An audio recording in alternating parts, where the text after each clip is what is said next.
And we're live. Welcome to the Electrek Podcast. I'm Fred Lambert, your host, and as usual, I'm joined by Seth Wintraub. How are you this week, Seth? I'm great, Fred. Awesome. Big week, of course. We're going to talk about the great launch of the Supercharger V3.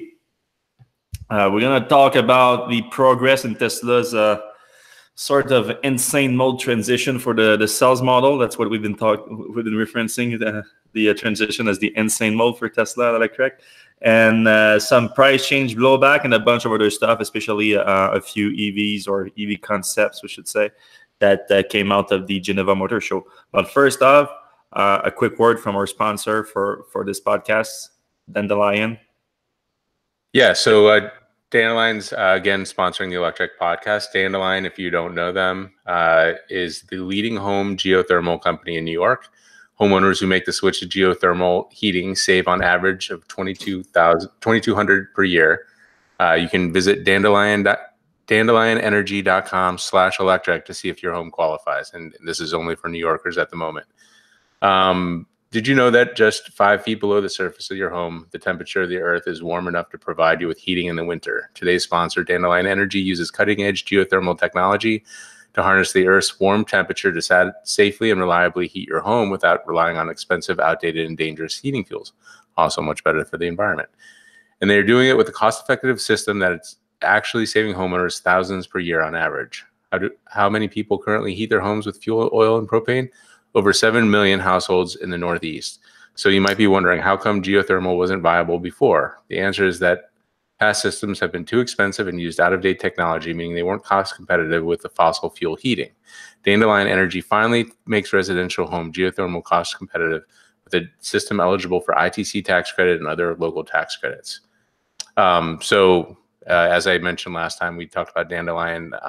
Fantastic idea, first principles. So, if you're a person like me who wants to eliminate their carbon footprint, you've got solar panels on your house, you got electric cars, but if you're in New York, you're spending a lot of money on heating, and it's maybe natural gas or oil. We bought a wood furnace to kind of take some of the wood that falls in our yard, but we still use a lot of heating oil, and that's not great. So Dandelion came out to see if we'd be good candidates. We use radiator heat instead of forced air. Right now, Dandelion only has a forced air furnace, but it'd be an incredible solution. Basically, it costs like $20,000, and your heating costs go to almost nothing. Or they have kind of like the old Solar City model. Well, they'll kind of finance a 10-year lease on Dandelion digging and geothermal, and they charge you about 3/4 or 2/3 of what the oil company would charge you for the same amount of heat. So can't lose. So if you're in New York right now and the rest of the Northeast soon, check out DandelionEnergy.com/electric to see if your home qualifies. Awesome. Yeah, great product for sure. And something that we don't talk enough about, the geothermal aspect of it. It's not enough people know about it. All right, starting this week, we're gonna start with the good news, and then delve into more controversial news. Ease our way. Yeah, ease our way into more controversial news, and then some. Still about Tesla, and then some other EVs out there. And the good news is obviously Supercharger V3. There's a lot to like about this news. In terms of the specs, it's not exactly too surprising. It's what we expected, 250 kilowatts. It's on the higher end of what we expected. It's not what Elon first said back in, if you remember, the first reference Elon ever made to the Supercharger V3. A child's toy. Come again? A child's toy. It was in the tweet to me where I referenced the Porsche 350 kilowatts capacity, and he responded that he talked about the V3 being launched for the power packs and solar integration. And when I referenced the 250 kilowatts from Porsche, he said that's going to be a child's toy. I guess if you're thinking about the Tesla Semi, and which is about a megawatt supposedly, then you could say, well, that's a child's toy compared to his Tesla Semi thing. But compared to his Tesla's now version 3, it's still pretty impressive. It is for sure. Yeah, a lot of people said that might have been about the mega charger, but it was specifically about Supercharger V3. But it was in 2016. It was almost just over 2 years ago. It was in December 2016. So yeah, a lot of things have changed since. But they have changed their language about it over the years, and they were talking about 200 to 250, and they came out at 250. So definitely on the higher hand that we're talked about more recently. But what was my biggest surprise? I never thought of thinking about a 250 kilowatt charge rate for a vehicle as efficient as the Model 3, specifically the long range Model 3. So when you actually look at it at the miles of range per hour charge rate instead of the kilowatt charge rate, it's pretty insane. 1,000 miles per hour charge rate. That's 1,600 kilometers an hour charge rate. It's a lot. Right. So every 6 minutes at that rate, you would get 100 miles of charge. 6 minutes, 100 miles. That's pretty good. Yes, because of course, then you have to look at how long you can maintain that 250 right. kilowatt The charge taper is rate. going to happen pretty quick. Yeah, the taper does happen pretty good. We've seen it. We've seen one full charge session so far, and it doesn't last long. But the good news is it gets there fast, though. And why it gets there fast is with Supercharger V3, Tesla announced something, and I think it's something brilliant that it's the kind of thing that once you think about it, you say, oh, why didn't anyone think about that before? Because it not only applies to V3, it applies to any car ever made by Tesla, and that's the on-route battery warm-up. So basically, something that Tesla was already doing, which is preparing the battery thermal system to accept a high charge rate.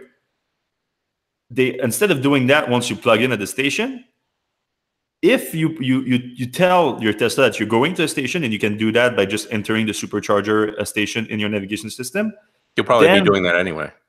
Most people would, unless like you know exactly where you're going. But normally, if you're using a supercharger, you're listening on a long distance trip. So yeah, you should already put the destination in your navigation system, and then it's gonna start preparing the battery on your way there. And it's not going to do it like all the way through if you're like an hour away from your supercharger or whatnot. It's just now it knows that you're going to a supercharger. So as you get closer, they're going to start preparing it. And as soon as you're going to plug in, your battery is going to be ready to accept the high charge rate. So it's not going to be like a second in as soon as you plug in, but it's going to come a lot faster than it would otherwise. So, and that's not just for the Supercharger V3. Again, that's for all car, all the way back to my Model S built in 2012. It's going to get it. Even though my Model S is capped at 90 kilowatts charge rate, but it's going to get 90 kilowatts faster too. So that's I'm still happy with that. And yeah, I mean, a lot of great things here.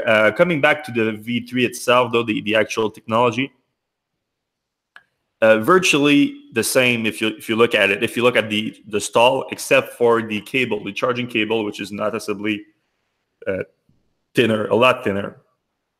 And I mean, you have some experience with those cables because they had a prototype at some point, right, Seth?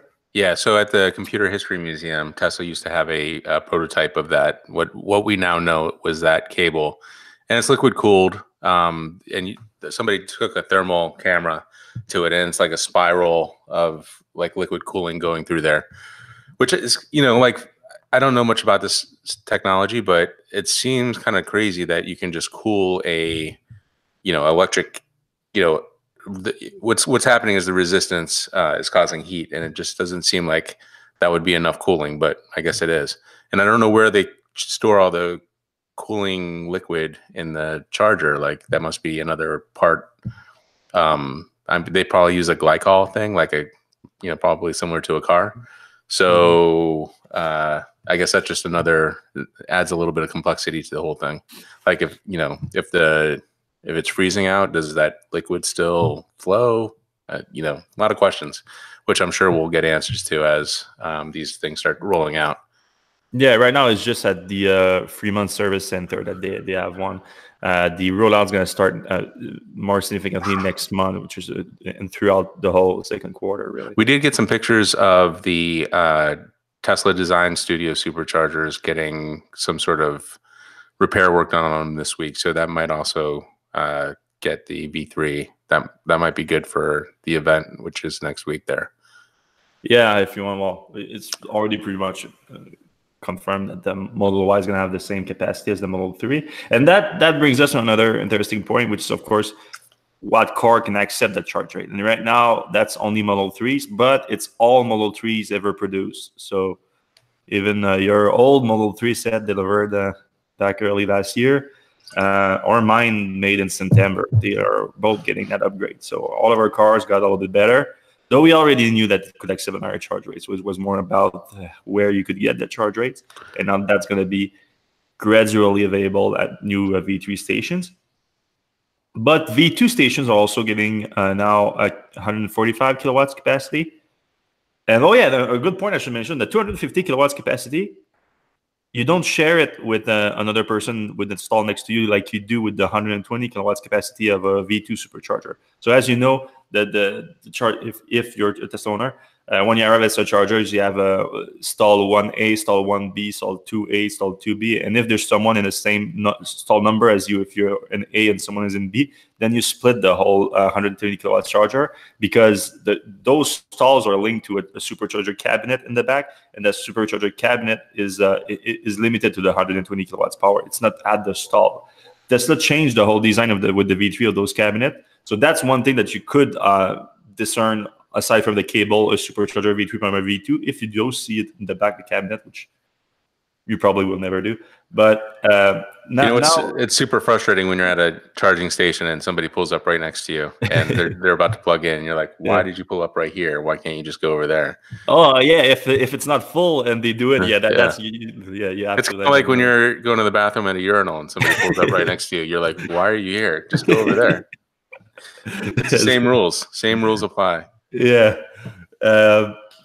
So what happened with those cabinet, with those power cabinet in V2? What they are basically, they are the same charger that you have, the onboard charger in the Tesla vehicles, in the Model S and the Model X.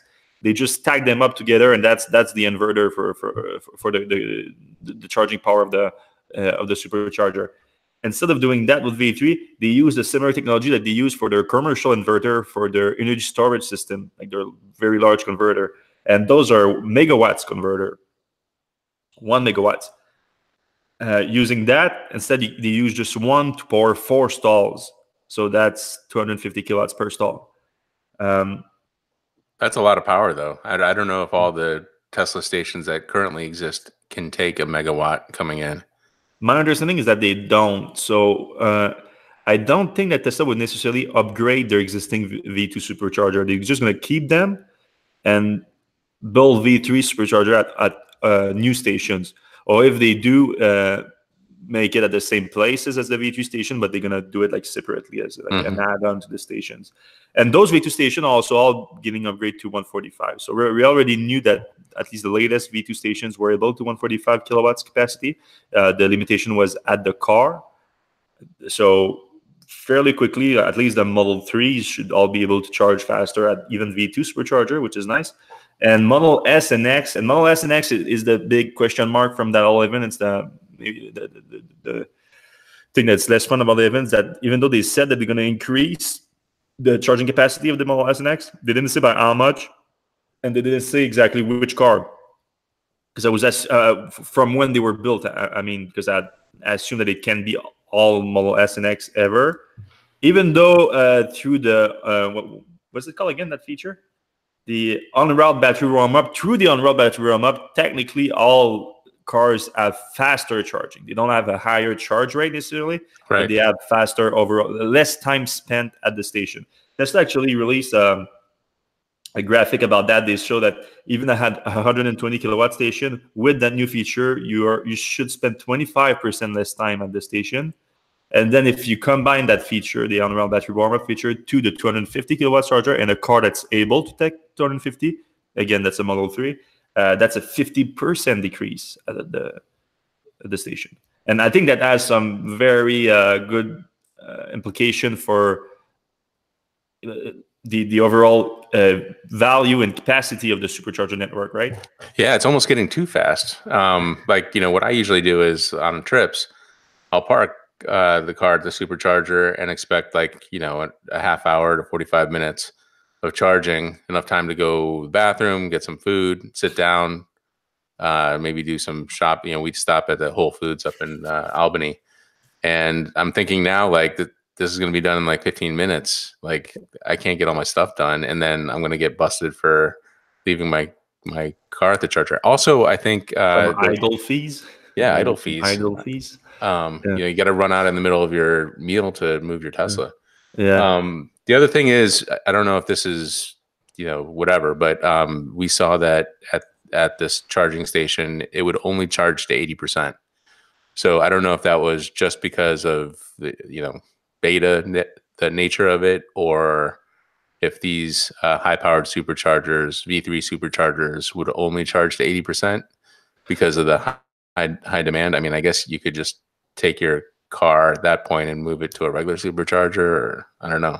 Well, Tesla said that it was just for the engineering cars that were there. Okay. But at the same time, it looked a lot like a customer-facing notification. So why would you build some kind of customer-facing notification for an engineering car? So I'd be on the lookout for that. Yeah, maybe that might be a restriction, a limitation on the V2 Supercharger at some point. I wouldn't be too surprised. But right now, Tesla says that's not the case. So. I mean, those things are going to be in high demand, the For sure, V3, so maybe they want people in and out. And frankly, like after 80%, you're not going to get a fast charging speed, so you probably shouldn't even be there. Goes down fast when you're past 50%, 60%. I mean, maybe if you got a 220 mile car or something, that you need that extra little bit, but usually to get to the next station, you don't need over 200. Yeah. And yeah, so a lot of just great news. I mean, overall, I think Tesla still has a great lead when it comes to charging. Oh, 5 years, easy. I mean, look at where they were 5 years ago, Tesla. They were putting superchargers everywhere. Now we're finally starting to see like Electrify America and EVgo and the others just started to get to where Tesla was years ago. Yeah, I don't see anybody catching Tesla's infrastructure lead anytime soon. Yeah, I still want to see like a fast rollout of the Supercharger V3s, but if we do that, yeah, for sure, it's going to be a big deal. And yeah, if you look at Model 3, there's nothing close to it in terms of charge rate right now. I mean, there's the Porsche Taycan that's coming up, but I mean, cars in closer to the price point. Like even if you do with the other premium vehicle like the e-tron, which has great 155 kilowatts capacity at one point that we saw.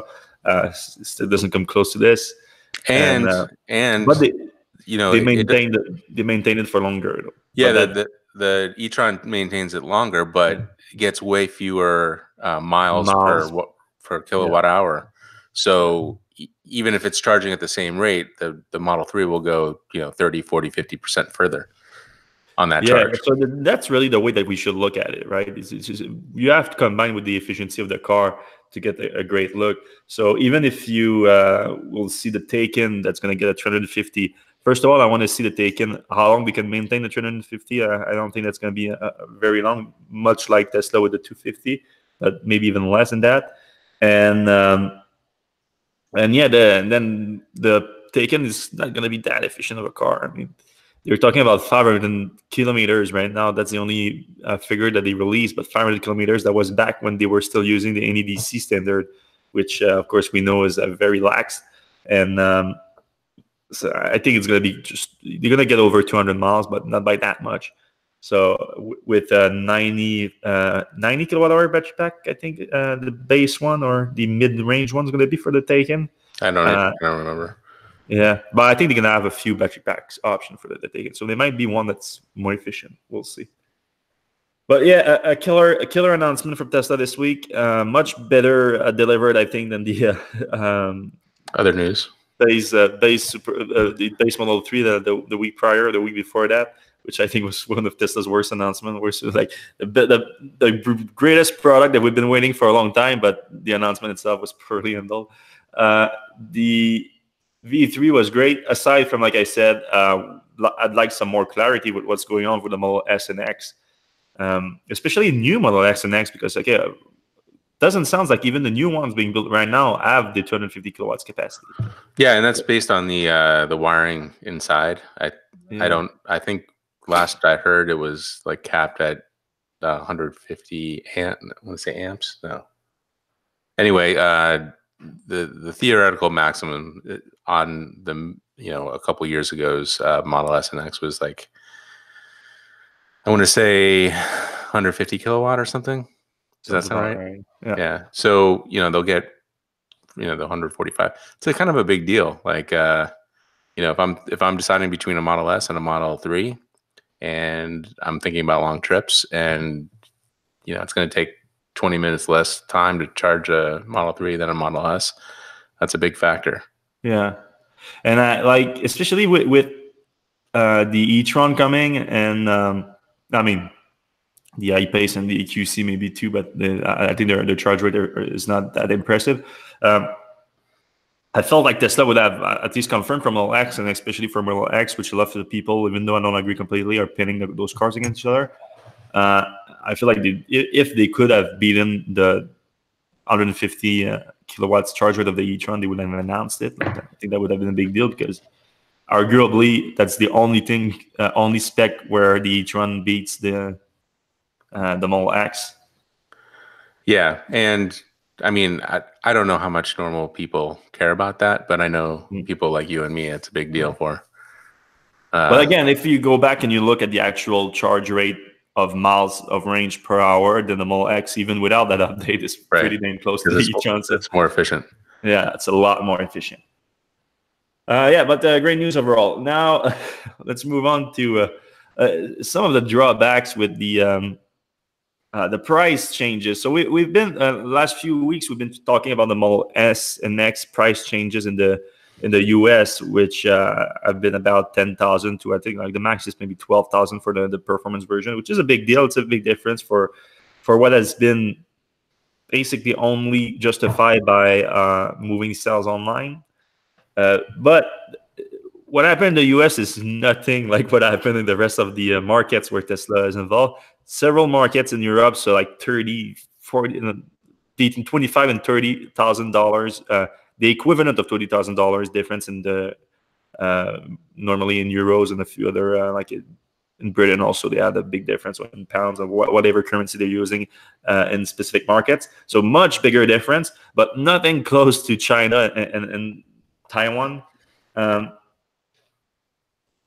The higher end version of the Model S saw the equivalent of about $100,000 difference. So from just another day, the car's price was slashed by $100,000. That's crazy. Yeah, that's crazy. That makes like no sense whatsoever. Like all the people that have been defending Tesla's price changes, that's not something that they can defend. Like, why? What happened that justify $100,000 price difference for a car that hasn't changed, or at least Tesla says it hasn't? They're not announcing any change to it. The only difference is that they're moving the sales online, which they haven't done in Taiwan yet. They're just starting now to update their sales strategy in China and Asian markets. So as you can imagine, some people weren't happy at all in those markets. Some Tesla owners, especially those that bought cars earlier this year and in the past few weeks, they saw the value of their car just drop massively. And people are like, "Oh yeah, but that's like any other product. As soon as you buy it, it's not like any other product. A car is not like any product. It's not." Then people say, "Oh, a car is not an investment. It drops in value." Of course, it drops in value, but I mean, you can at least predict to some degree the value retention of a car. So it's an asset. Even though it's not an investment, your car is an asset. Your car has value, and you can predict its value retention. You cannot do that if you buy a car from a company that from night to day they decide to drop the prices by almost 50%. Like that $100,000 price cut was like 45% price cut. So on top of the whatever, like 30 to 40% that you get when you drive the car off the lawn, then you had to have the 45% drop in price. It is a big deal. I get why people are upset. Okay, so I mean, it's definitely crazy. Like, yeah, like you would have to be insane to like say that it's not crazy. Yeah. The question is why? Like, why are they dropping prices so heavily? When it would make a lot of sense just to drop it, a couple thousand here, a couple thousand in another couple months. That way, people aren't like, "Holy cow! I bought it 5 days ago, and I'm losing my mind here." I don't understand why everything has to be so drastic. And it, I mean, to the outsider, it looks pretty not well thought out and drastic, and It looks like Diamond is bad too. Like yeah, if alarm company bells are does going that, off. it's like a sales clearance basically when you put Going something out of business 50% sale. off. Yeah, I don't think it's that, but I mean, it's hard to argue that it doesn't look like that. It definitely does. I mean, So what are you they? have to, What is the point of that? Like, I have what's to your assume guess? that the demand is just not strong in those markets, and they have to slash prices. I mean, there's some place in Europe right now, and that even when you account, because they have to advertise with the taxes in Europe, even if you account for the advertised price after taxes, it's cheaper after taxes, before taxes, excuse me, than the U.S. vehicle, which has never been the case before. Right, never. Tesla always accounts for after the taxes, but also the shipping and everything. So it's never cheaper in Europe than it is in the US where the cars are made. So Tesla is making a lot of weird moves right now that are hard to understand. That's definitely one of them. And in China and in Taiwan, they protested. They blocked some supercharger station. They blocked some access to the service center, which I don't agree with. I mean, I completely behind them that it's a bad move from Tesla, and I get they are angry, but no. You're affecting not just Tesla, you're affecting Tesla owners, and Tesla owners have nothing to do with those price change, even though plenty of them are defending it, which I don't understand. Well, if you're not involved, like I've noticed this with the last couple of controversies. So you remember when you were public about your distaste of the five? It seems so small now. Do I remember? The 5, yeah, I do remember. $5,000 drop in price on the performance edition of the Model 3. We got a lot of people who were like, "Hey, stop being so mean to Elon." But then the people who had the Model 3 were like, "Hey, thanks for doing that. Like I had been waiting online since day one, and I get my car, and then they drop the price $5,000." So this, that very few people had the performance Model 3. So a lot of people were against your actions, while some people were very thankful for them. And then more recently, what was the thing that just happened? Jeez, the price of the autopilot and full self-driving, especially the full self-driving system. Right. So that's a whole nother, like, what the heck is going on? Yeah. So a lot more people are affected by that. So a lot more people were like, "Hey, thanks." Actually, people were like, "Hey, can you do that thing you did with the performance Model 3, Fred, and talk to Elon?" And it was just funny. I mean, you know what happened that was crazy too with that? So we did it. We did the same, where we put out a clear argument why it's a bad move to do, especially for the people that bought the full self-driving package pre-2019, and they never got any features out of it, and just dropped the price of those non-existing features. So it's a completely stupid move. Clear argument that we made and everything. Some people came back to me, and I didn't write the article. Our contributor Jamie wrote the article. Some people said that I wrote the article and I put Jamie's name on it because I didn't want the blowback from it like I had the last time. So let me be clear about that. Jamie is a real person. Jamie wrote that article, and I support his article and I support his argument. So it's not that like I'm trying to hide behind him. I can publicly admit that I agree with him. So I'm not afraid of the blowback of that at all. Like, I wasn't afraid of the blowback for the performance one too. It was sad more than anything because some people got really, really mean, and it put a bad taste in my mouth of like what kind of Tesla fans would be mean about that. And I understand a little bit where they're coming from in the term, like it's hard to feel any empathy for someone that can buy like $100,000 car and get the value reduced from it. Like, it's like first world problem, like number one for sure.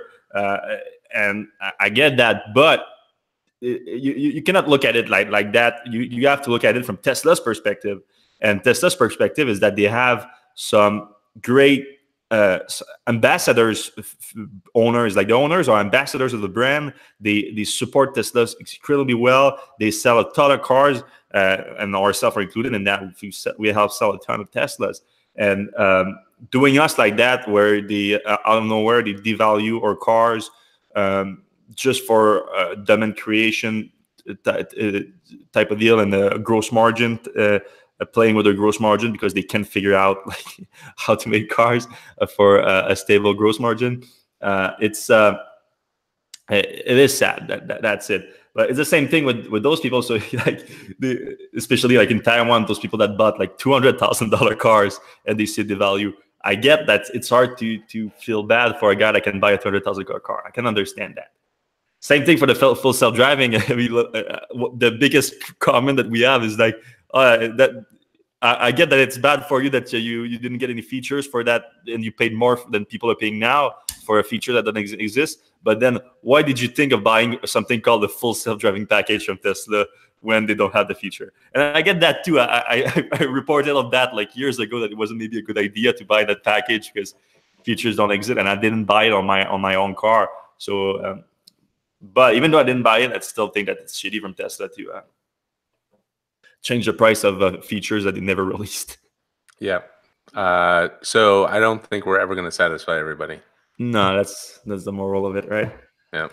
Yeah. So that was in Taiwan, and in China, they also like put some signs all over the stores, and the signs apparently translate to something like "Don't buy now, buy tomorrow at a discount." So they're trying to stop people from buying cars at Tesla in China. It's gonna. I mean, forget about it. And I would say, if anything, buy now, because I think somebody's goofed, especially in Europe. yeah, and they're gonna be like, "What are we doing? Like, you marked it way too far down." And hopefully, that's what I said on the podcast a few weeks ago. Like, it doesn't make any sense. I don't know for buy now for like all the different models, but for the ones where the price in Europe is lower than the price in the US after accounting for the taxes and everything, then that doesn't make no sense. Like that I cannot understand. So for sure, buy that if you can. But then at the same time, we're just talking like Model 3 is probably the best value right now. So then Model S and X. So I don't know. But moving on, let's talk a little bit about the sales transition too, which is apparently how Tesla is justifying some of those price drop, but I can't explain everything. The first wave of stores, they started closing Sunday and Monday. Apparently that adds to about 30-40 stores. Sorry. and they're kind of focusing on the lower traffic ones first. It sounds like. My understanding is that the newest one that they recently launched are being closed. Okay. And the ones that are the least performing ones. So for sure they're going to keep the higher traffic ones. And other than that, the first wave started closing. But last weekend, Tesla also like totaled a bunch of stores to stop test drives and not necessarily to stop sales, but their sales commission were cut. So if you cut the sales commission, you cut a big incentive to sell. And commission, a lot of people don't know this because for a while Tesla was sort of presenting its sales force as being a non-commission one in terms of differentiating it between them and the franchise dealerships. But over the years, Tesla's bonus system and commission system started representing a big chunk of the overall compensation of their sales staff. Some people were making like upwards of $100,000 with it, like the best salesman. And some say, that's why Tesla is shutting them down now because it was too much. I wouldn't say it was too much. Those people were like high performer. They were working like crazy. And if you look at other dealerships, the top salespeople can make over $100,000 a year too. So it's not like out of the ordinary. But if you compare their bonus system versus their salary, it was like 2/3 were commission. So if you remove all commission together, people are losing a big chunk of their compensation.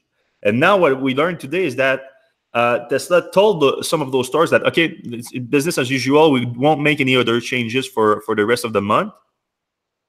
And you can do test drives again. You can go back to do test drive. So that means you can also like close sales from the stores. It's just that they still don't have any compensation. So they are going to be doing the same job they were doing last month, just getting paid a third of what they're getting paid before.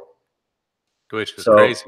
Yeah, it's not. It leaves a bad taste in the mouth for sure. It doesn't sound like the right move to do. It doesn't sound thought out at all. It sounds like somebody was just like, all right, stores, $35,000. But you know what? The craziest thing is that if it was thought out, then it's even worse. Because if it is a thought out plan, then what it looks like is Tesla is not laying people off right now. They're still moving the whole sales strategy online, but they don't want to pay millions of dollars in severance by firing thousands of people at once. They want people so what to they're doing, leave. Yeah, they just want them to leave. So they slash their salaries and said it's business as usual. At least for now, maybe we're going to close some more stores later. But maybe it's going to be your store, or maybe it's not going to be your store. But for now, it's business as usual. We're just going to pay a third of what we were paying you last month. People are going to start looking somewhere else. And I was told that there were already a bunch of people have been walking away. So if that's the plan, which sounds like crazy corporate greed for me, and I don't like that. Yeah, it's gross. It's working, which is a sad part of it too, right? Yeah, it's not good. No. And of course, we've been asking the Tesla comms, like, hey, can we get some clarification on this? Like, what is happening? Like, they don't seem to know. They either don't know, or they are so afraid to say anything that sounds horrible, because there's nothing good to say, so they don't say anything. But it would, like some clear communication from somewhere to, I'm sure every single Tesla retail employee is like, can we just get like what the heck is going on? The communication, apparently we've talked to a bunch of people at Tesla's retail stores, and the strategy, the communication had been really poor from what we're told. So they would appreciate more communication for Tesla. I think they're almost in open revolt in a lot of places. Like I was making some calls today to confirm that test drives had begun again, and a woman I talked to on the phone was like, yeah, people are walking out. Tesla regional called us today and said we can we can restart our test drives, but the guys who do the test drives weren't in. They were out interviewing for other jobs or something crazy. And I'm like, that's crazy. Like we're having this conversation, and I'm presenting myself as a customer. And that's not good. That's not you don't tell that to customers. Well, you don't tell that to media either, but no. you certainly don't do it if you're trying to sell someone a car. Like, it sounds like the company is closing down, which I don't think it is. I just think that the whole sales transition has been poorly handled by Tesla. Yeah, and I don't get it. Like, they were so profitable for the last 2 quarters. They should have some cash laying around. So profitable. I wouldn't put it that way. But millions of dollars. Like, I'm assuming that Tesla brought in almost no money first quarter. It was one of those Elon moments where he like walked in after a SpaceX launch and a trip to Australia, and he's like, "All right, what's going on?" And they're like, "Oh boy, like we haven't sold anything this year, this quarter." And he's like, "What? Okay, retail gone. Let's launch the 35. No demand. All right, let's launch 35,000. All right, I'm out of here. I'm going to SpaceX or something." That actually sounds about right. Like it's not implausible. No, I remember that movie, Who Killed the Electric Car? And Elon walks into the garage and he's like, "Holy cow! This inventory is here. Why aren't people buying this thing? Like, I had no idea. Like, I haven't been here in weeks. I don't know what's going on." Yeah, it was a good scene there. I don't think it was about buying them. I think it was like there was a problem with the cars. Right. They were just piling up in the service center, and they didn't know what to do. And yeah. All right. Bear with us, Tesla fans out there. Just a few more controversial news about Tesla, then we're going to move on to happier things. The controversial way that Tesla is advertising the list price of the Model 3s and other vehicles after gas savings. That's something that's been controversial for a few years. Tesla stopped doing it for a while. They kind of admit, all right, it's not the best way to do it. They stopped doing it, but then they started again last year. And now the German Industry Association is coming down on them for it. And they're going to have to stop doing it in Germany. So what we're talking about is basically if you go on Tesla's configurator, you see on the option, you see the prices with a little asterisk next to it. And you have to go all the way down to the bottom to see the actual price that you're going to pay, because what they are listing next to the options are actually the price after incentive and gas savings. And we reported on that before that it's a stupid way to do it, because if you actually look at Tesla's methodology to arrive at the gas savings, it's really best case scenario basically. And most people, it's not going to be representative of the average buyer. I think the kind of gas saving they're going to get, and it's also gas saving over 6 years. So why would you have list a price, MSRP price over that includes savings over 6 years? And again, I do think, and I think you could agree with me here, that it's important for Tesla to communicate potential gas savings, because that should definitely be taken into account in your budget when you're buying an electric vehicles. You're gonna get some significant gas savings, so take that into account. But the way that Tesla is listing them is just not great. And in terms of a criticism of Tesla, it's a rare one where our readers are on board with it, really. If we did the poll on it with thousands of people responding to the poll, and vast majority says that, like when I say vast majority, it's over 90% said that Tesla should change it. 60% says that they should keep the gas saving, but emphasize more the actual list price. And 30% say that they should take it off altogether. Only 6% say that they are okay with the current way, and a good 2% just don't care. But we all agree on this, I think. Yeah, and I actually understand the incentives. So, in New York, you get $2,000. That's added in. Right now, there's a $3,750 tax credit that's added in. They should have some sort of way to present that. Gas savings in this calculator, case. like. Yeah, I mean, like a calculator, or this is the base price, and then federal tax, whatever. I don't know. It just. Yeah, the incentive are more clear, like they're clearer, except for maybe the federal tax credit that doesn't necessarily apply for everyone because you need a tax burden. But I think it's still, if you want to just talking about the gas savings, some kind of calculator that says like what's the car that you're going to replace it with. What does gas cost in your town? Yeah, so what's the gas price in the market? And then what's the electric price? It's a lot of stuff. Yeah, there's but I think all of that Tesla could put themselves. You just have to enter like your region, right? You just have to enter. You don't even have to look up your miles per gallon of your car. You can just put your car model, and they can find it for you. And and then just how many miles you drive a year. You put all of that, and you can get a pretty good idea of the gas saving you're gonna get. Yeah. I mean, to me, it seems disingenuous. Like. Even if I'm a Tesla fan, I'm like, yeah, you don't have to do that. You can just figure it out a different way. But again, this kind of speaks to a little bit of what feels like desperation, which doesn't inspire much confidence in the current status of the organization. Yeah, that has been around for a while though, so it's not like a new desperation with added up to what the other move that you're referring to. But if it was just introduced right now on top of like the the price cuts and the store closure, then I'd be on board with the gloom and doom scenario. All right, last controversial. Well, it's not even controversial. It's clear and day, but negative news about Tesla, if you will. That we tried to push Tesla to fix it, but they were kind of reticent when we talked to them about it.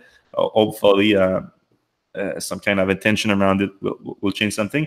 There's a design flaw on a panel of the underbody of the Model 3 that accumulates dirt, sand, water, whatever, through the rear wells. You get inside the panel, and there's just not enough drainage on the panel to come out. So the stuff that accumulates there, we found out through, of course, in Quebec, where there's a lot of Model 3s right now, and they are been driven in some pretty bad conditions because the winter is quite tough this year.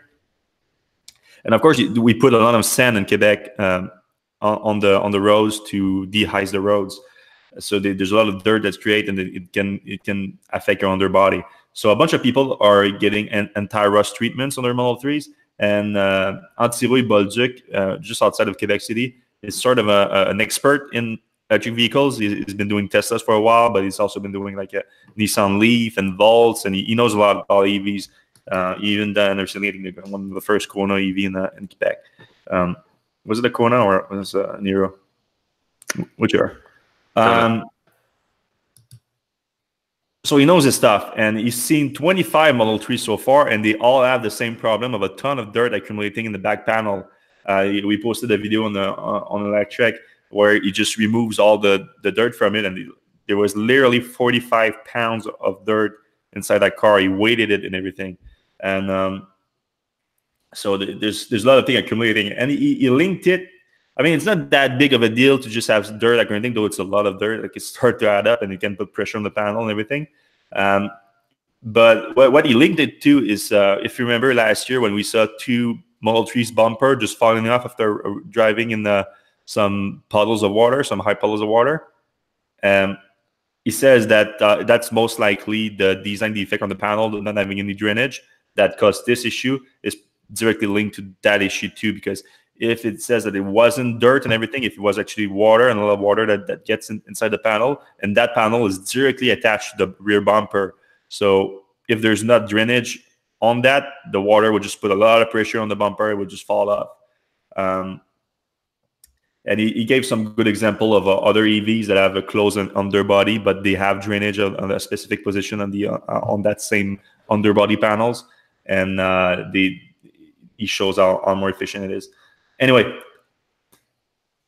he can fix it himself. When he does an anti-rust system on the Model 3s, he just drills some holes at some strategic position to have a better drainage. And a bunch of owners apparently have started doing that themselves. But of course, it's not. When you buy a $50,000+ car, you shouldn't be expected to start drilling hole in the underbody of the car. So Tesla should definitely just fix that panel all and avoid that issue altogether. We reached out to Tesla. They said that they acknowledged the thing. At first, they were not really open about looking into the issue, I have to say. But they said it didn't seem like a high priority. And I guess with what was going on in the background, that makes a little bit of sense. But again, yes. Again, it should be something that's quite an easy fix. So now they are aware of it, at least. We'll see what they do about it. All right, the base Model 3 standard range. Elon said earlier this week that he doesn't expect volume production to happen until mid-year. So they've been talking about a 2 to 4 weeks delay for delivery for orders that were placed last week. And when it was just announced, people was already surprised because he previously said that it was only going to happen in mid-year. Now he said that the volume production only going to happen mid-year. But we got some sources at Tesla that confirmed to us that the first batch was already produced. And the first batch is, I mean, some would argue they could be already said that it's volume production, not necessarily. But that was 550 cars in 2 days. I mean, frankly, I hope that they are doing that because they expect to get these delivered in 2 to 4 weeks. I imagine that there's quite a bit of demand for the $35,000 one. Yeah. Hopefully, they're making a ton of these, like a week ago, so that they can actually meet some of that demand. In my calling about the cars today, I asked how long Model 3s were going to take, and I got anywhere from 4 to 6 weeks to 3 months. The $35,000 one. So I think it depends on if you have a reservation or not. Yep, and also where you go, like in the East Coast, I'm sure it takes a lot longer than Fremont. Yeah, that too. So yeah, Monday, Tuesday, 550 cars were made with the Standard Plus battery pack, and they are all marked in Tesla system as ready for delivery. So any day now, probably starting next week, you're going to see some deliveries of the Standard Plus battery pack. And yeah, they were listed in the system as 50 kilowatts. So sounds like it's a 50 kilowatt car. It's something that way back in 2017, if you remember, we posted an exclusive report on the architecture of the Model 3 battery pack. And it showed that the standard was 50 kilowatts and the higher version says 75 or 74. And but that was like 2 years ago. So we thought, and the standard battery pack has been delayed a few times since. So we assume that they might have changed the design or something, but it sounds like it might be the same design. It just took a while for them to deliver it at that price point. I put two of the same articles in there. All right, the self-driving language that changed. That's a weird one. Tesla updated the whole page of the self-driving autopilot thing, and they updated a lot of the language. The most important part of it, I think, is they said that the new cars now have all standard with advanced hardware that's capable of both the autopilot features and full self-driving capabilities in the futures. They said it's standard in all new Tesla. So basically, before they said they were selling all Teslas since October 2016, when they said that the Autopilot 2.0 would be good enough for self-driving. Of course, since then they figured out that they need the hardware 3.0, the new supercomputer, to be installed in Model 3. So now, knowing that, they'll update their website and say all new cars from now are able to. So that update sounded like the new hardware computer is in the car. So we asked Tesla about it, and Tesla didn't confirm it. Someone told us that it's not in the car. We cannot say who, but someone told us that it's not in the car. With that, they also updated a bunch of the self-driving capability language, walking back some features like the Tesla network. No reference to Tesla network anymore in the self-driving. When asked if that's an indication, they said they don't have any announcement on that. So not very helpful there. They no mention to the supercharger being Tesla used to say that they're going to have automatic supercharger so that you can send your car to get charged without being actually in it. They remove mention of that also. So again, they don't say that's an announcement itself, but they removed it. No one to think of it when they are buying the full self-driving capability package. Other than that, they also added the reference to once it is released, it's not only dependent on the regulators, but it's also dependent on the drivers having supervision over the system. So the whole self-driving thing without a driver supervision, that's still far off. So everything looks like an update that makes sense in terms like to temper people expectations of the full self-driving capability package, which is still called full self-driving. Can be misleading a little bit if you have you need driver supervision. But I'm most confused about the hardware 3 thing, because that update, it sounds exactly like it is, and they don't want to confirm if it's in the car or not. But we're told it's not by someone off the record.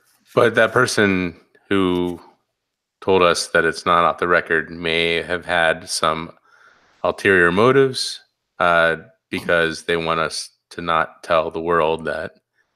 I mean, so like on a broad scale, if Tesla was starting to produce 3.0 hardware, but had all these 2.5 hardwares out in inventory, then some guy would go to the shop and they would say, yeah, I want a Tesla, but I want it with the 3.0 hardware, and all these 2.5s would be in inventory. So I think what Tesla's mission and goal is with this particular case is that they don't want to say anything about the 3.0 hardware until all the 2.5 hardware, or most of it, has been sold off.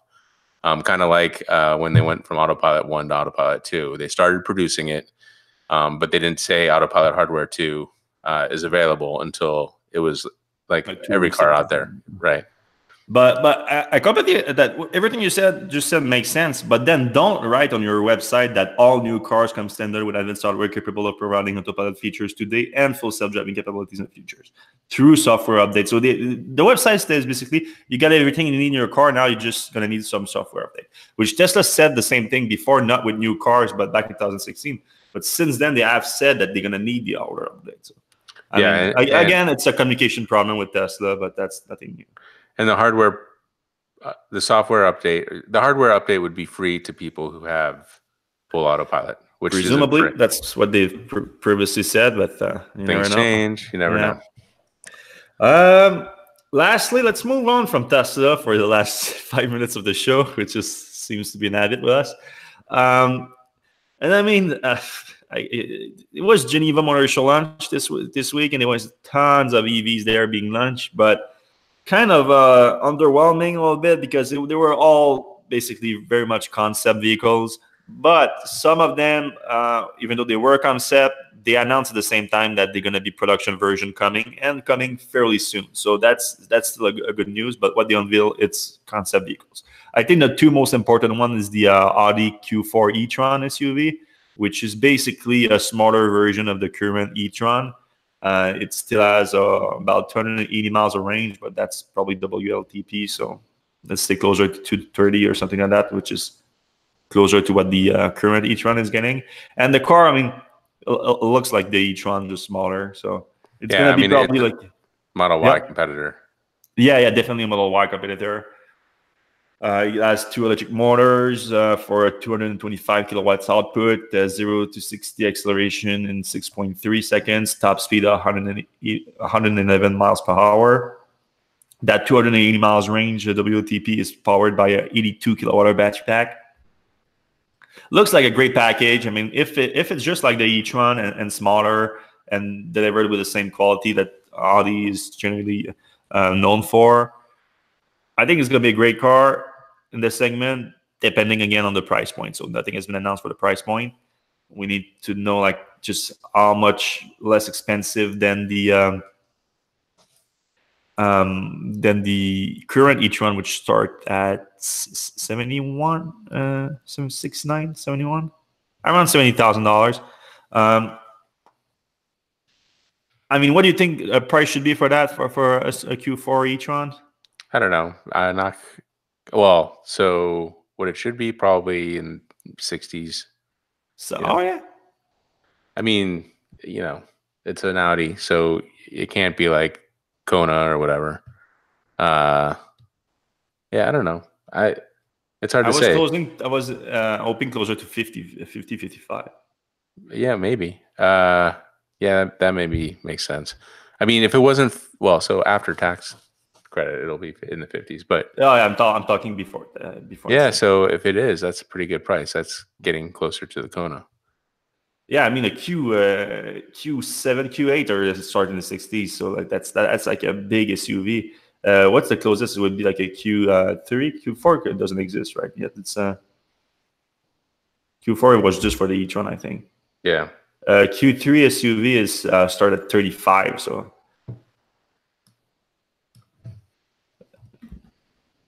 there's just making sure that there's no Q4. No, it goes from Q3 to Q5, right? And the Q5 start at $43,000.